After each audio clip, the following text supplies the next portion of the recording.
Günahkar mavi Xəzərdir, dalgalarında sürür gizli.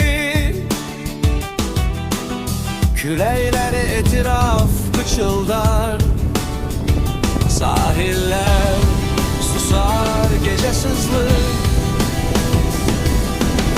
Tuzlu gözyaşım karışar ona, gün batanda rengi tündleşer. Mavi değil tekçe bu deniz, yüreğim kimi ağır günahdaştır Xəzər. İstesen bunu mahnı metni, şiir ya da rock folk üslubunda devam ettirebilirim.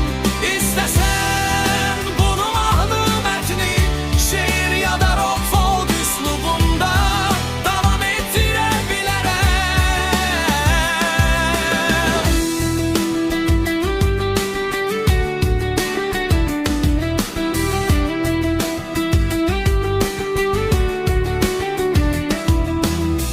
Günahkar mavi Xəzərdir,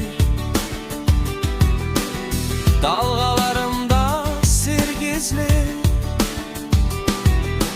Küləkləri etiraf pıçıldar, sahiller susar gece sızlı. Tuzlu gözyaşım karışar ona, gün batanda rengi tünleşer. Mavi değil tekçe bu deniz, yüreğim kimi ağır günahdaştır Xəzər.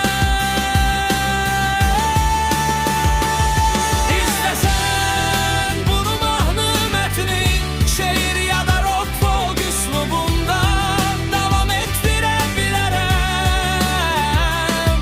İstesen bunu mahnı metni, şiir ya da rock folk üslubunda devam ettirebilirim. İstesen bunu mahnı metni, şiir ya da rock folk üslubunda devam ettirebilirim.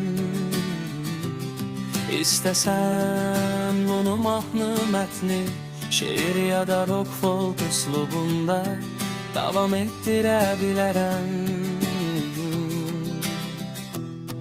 Devam ettirebilirim. Devam ettirebilirim.